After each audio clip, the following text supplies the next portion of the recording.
Hello, my name is Kanova, and this is my 2022 bullet journal setup. We're going to look at and talk about the aesthetics, of course, but we're also going to get down to the core fundamental setups and why and how I use them. Let's talk about the journal I decided to use. I decided to stay with my Maisie Lane Co bullet journal. I bought a number of bullet journals this year, but ultimately I decided to stay with Maisie Lane for my daily journal for the first half of the year. It comes as you see here. It's 192 pages, 160 GSM white paper. It's semi-smooth. This is a great journal. It's made of vegan leather. It can be personalized, which I absolutely adore. I used this journal or different versions of this journal last year for both of my bullet journals throughout the year. It stood up to watercolor paint, regular paint. I put pop-ups in. I cut up items. It really did a great job. And I love the color, and I really was attracted to this feather on the spine. It has a pocket at the back, it has a bookmark, and of course the elastic strap to keep it closed. It didn't have a pin loop, but that's not something I really use.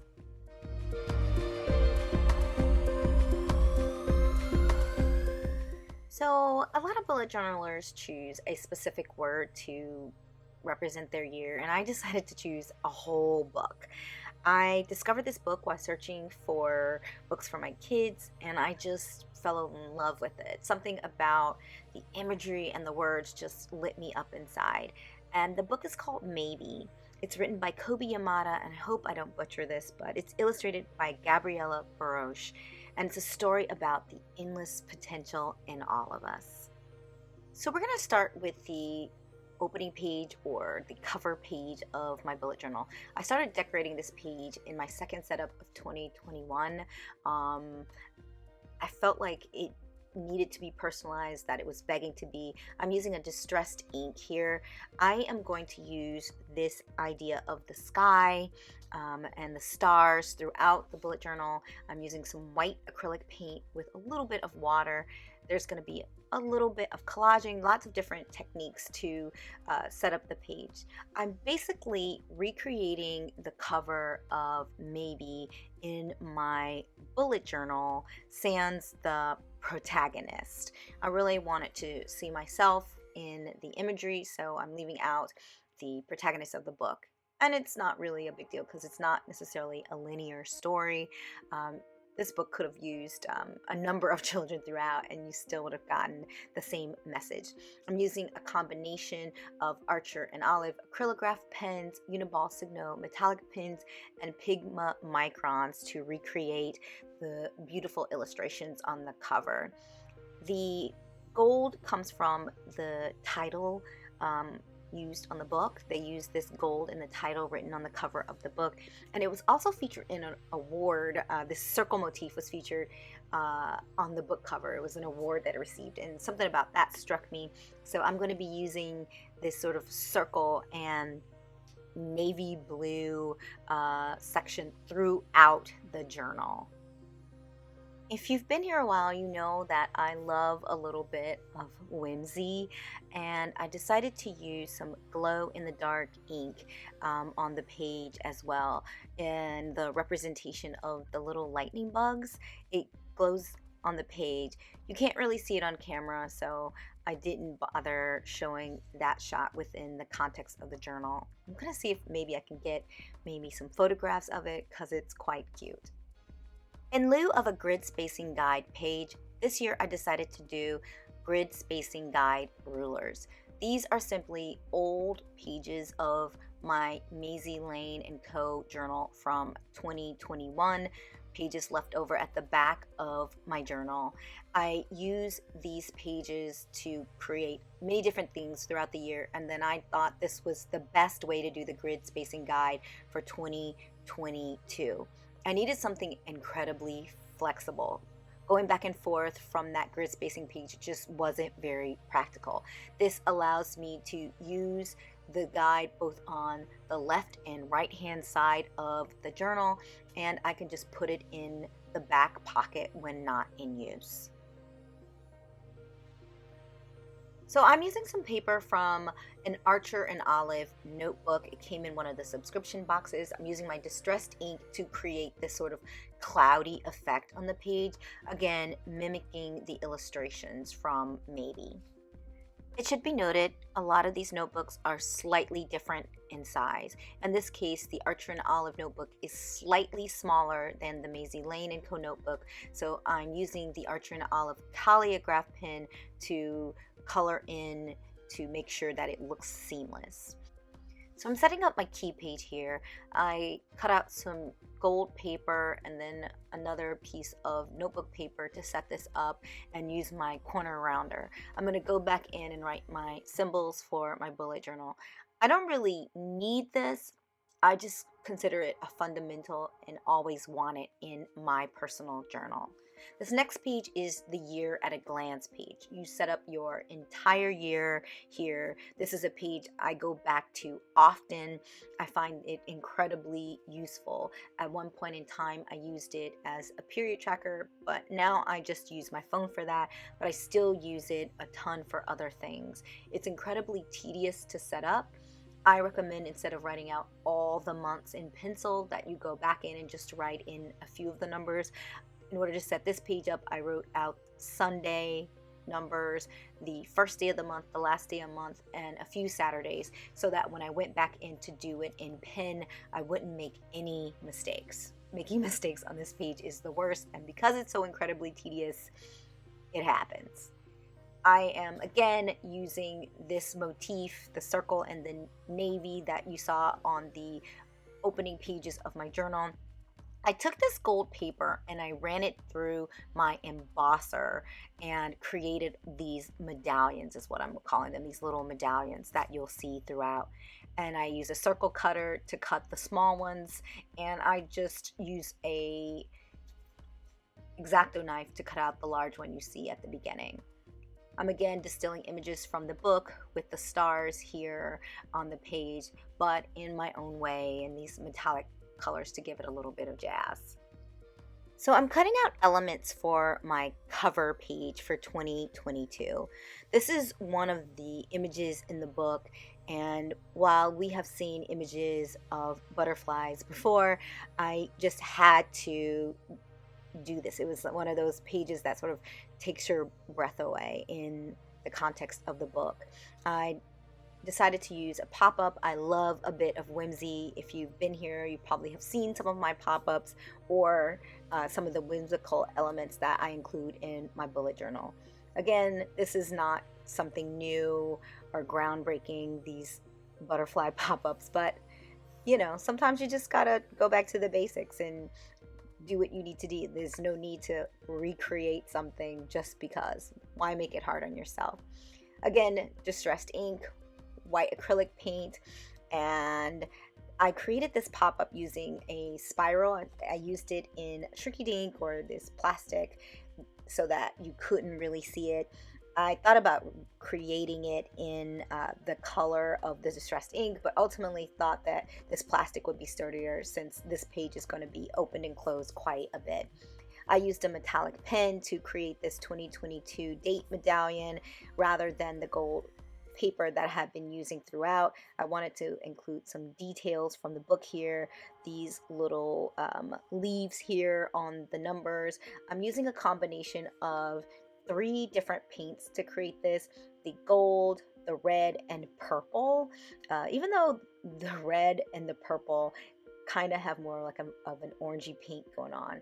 I'm including a quote from Maybe. I'll read it at the end of the setup, but I'm using my gold foil pen to set this up. So the butterflies were just set up on the page so I would know where to write everything. And now I'm gluing it down with UHU glue. It's very popular for pop-ups. It's incredibly strong, but there's a tackiness to it that makes setting up pop-ups really easy, and I highly recommend it. All right, so this is my future log, and it's an important part of my journal. A lot of bullet journalers so that they don't have to recreate all these calendars, just create 6 months. But I think setting up a full year future log is important in every journal, only because things crop up, things pop up, and the nature and the setup of your bullet journal is done monthly. So if something is coming up, for example, in January, you want to be able to write it down. You might find out that that's happening in September, and most of us aren't, planning that far ahead in our setups. So the future log becomes integral to that process. I also put birthdays, appointments, anything that needs to land somewhere in a future setup. This is where it goes. I am again using the images from Maybe, and I'm actually going back to that year at a glance that I set up to set up these calendars. I used some glow-in-the-dark ink on these light bulbs here. Again, a little bit of whimsy. I wanted them to sort of appear to glow and low light, and they do. In the jars, I drew some of the images from Maybe, but also some of my own. This center jar in the middle of the page, I originally was going to put something in there, but ultimately decided to leave it blank as a tribute to Stephen Sondheim and the famous lyric from Sunday in the Park with George, "Oh, the possibilities." And since Maybe is all about possibilities, I thought that it was very fitting. All right, we're coming to the end of this page. I'm using a lot of different pens to create the images here. And these jars were actually these little small doodle-like illustrations came together fairly quickly. I used a lot of pens to add a little bit of zhuzh. I don't know how well you can see like the metallic elements and some of the shading within it, but it's there. I know it's there.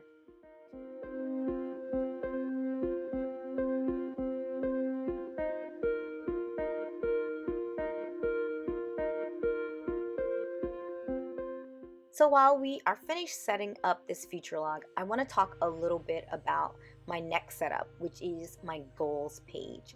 I have done a number of different types of goals pages from the beginning of 2021 to the second setup in 2022, and I really felt like I needed to come in and simplify these pages, the most simple way of doing it. Not that the other ways didn't work, but I really just wanted to sort of distill it down to the most basic things. I am going to have long-term goals on one side of the page, short-term goals on the other side of the page. And the lighthouse seemed like the perfect imagery for my goals page from Maybe. The second setup for my goals page is going to be a monthly practice and a daily practice.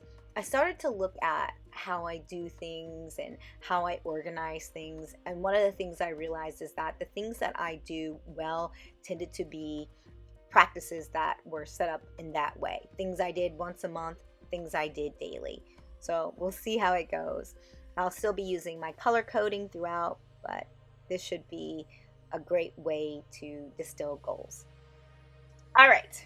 So this right here is my year in pictures. Maybe has a book within a book, and I decided to do, well, a book within my bullet journal. I am constantly using a variety of Dutch doors in my setup, so this isn't anything new. In creating these flowers, though, I waffle between using markers, paint, watercolor, just trying to decide the best way to do it. Ultimately, I decided to use brush pens. You saw me testing out a variety of pens. These are Arteza brush pens, and I felt that they worked best for this watercolor effect. I'm using a combination of my water pen and the water from the bowl directly onto my Arteza brushes. This water directly onto my Arteza brushes proved to be a really great technique, especially as I was trying to sort of create like maybe a little bit lighter of a color, and I kept using it throughout. I'm going to go back in and ink these pages in a minute, you'll see that. I went in and, of course, let all of these paintings dry before I moved on to the next. We're speeding things up, but just to give you an idea in terms of timing, how long it takes, and the types of things that you might have to do in order to create something like this. Bullet journals inherently just aren't necessarily the best place to do watercolor.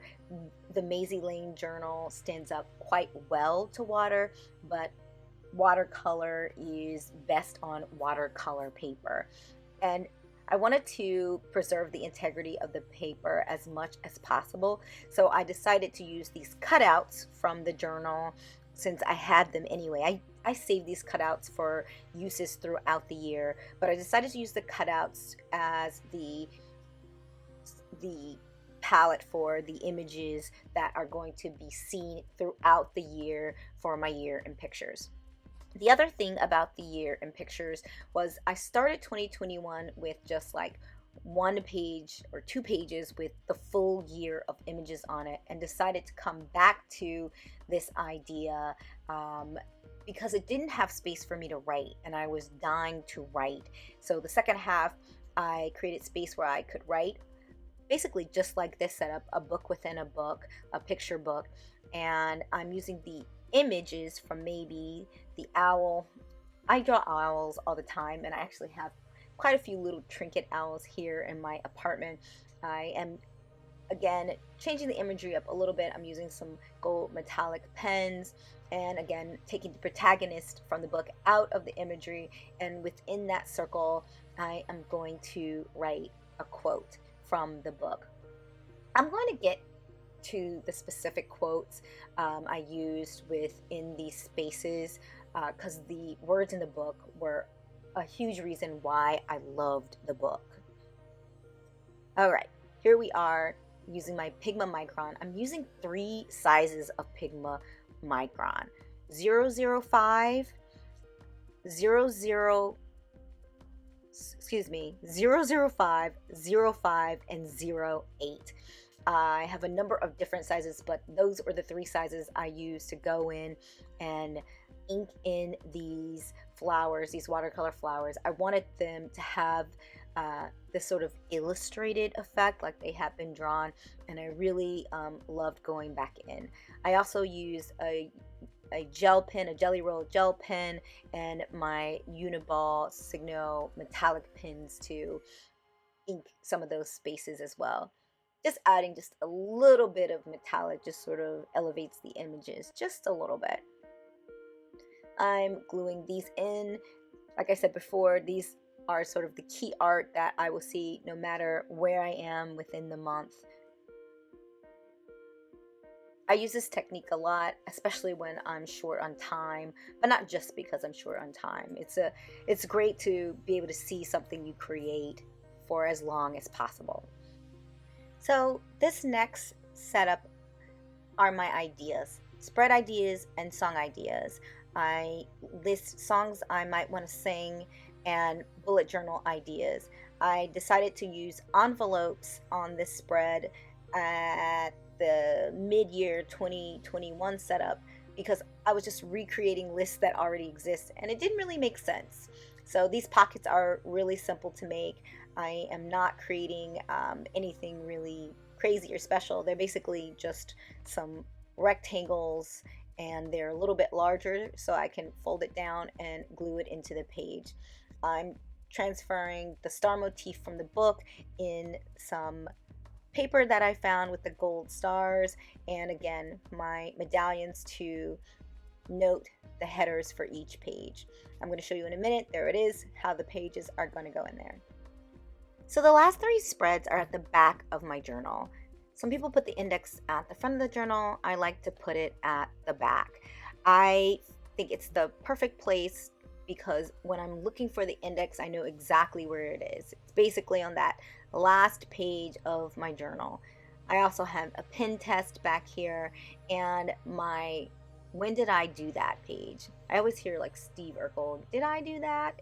In my ear when I think about this spread. But this spread is set up so that I can remember the last time I got a haircut, for example. I always tend to forget, and then at the last minute I'm like, oh God, I need to book a haircut, and then I can't get in because my hairdresser is in demand and I have to wait. This spread helps me to remember. I want to start this final flip by thanking Kobi Yamada and Gabriella Barouch for this book. I was incredibly inspired by it, so much so that I really wanted to live in the images and the words throughout the year. All of the quotes are from the book, and on this page I wrote, Kanova, you already have everything it takes to do big things. The quote on my cover page reads, wherever you go, take your hopes, your dreams, and never forget it is on journeys that discoveries are made. I'm planning on thinking about my goals for the year with this quote in mind. So much of what we do is focus on the end results, but so much is learned from failures and frustrations too that help us to get there. I just want to really think about the things I'm trying to accomplish in a new way, more like a practice than something that I need to get done, less pressure filled and more about accomplishing things I want to accomplish and learning from every step of the way. Really being present and mindful within the journey. So this spread came and went really quickly in my journal, and it is my budget spread. Fixed spending, additional spending is what it's about. So this particular page that we just left, the quote says, do everything with love, follow your heart, and see where it leads you. Again, just all about the infinite possibilities for 2022. If you didn't get it throughout this setup, I fell in love with this book and just felt like it was the exact thing I needed to start my 2022. I had a different plan going into thinking about my 2022 setup, but ultimately changed my mind after reading this book. I said before, and I'll say it again, I was incredibly inspired and lit up by it. The kids that I read it to were also inspired by it and really loved it. And I highly encourage you to run out and purchase this book. This video is not sponsored at all by this book, but I encourage you to get it and hopefully fall in love with the images and the words within it. Thank you for spending time with me here, setting up my bullet journal. If you're new, if you're old, I hope that you will subscribe if you like this content, engage, and I will see you in the January setup. Happy New Year!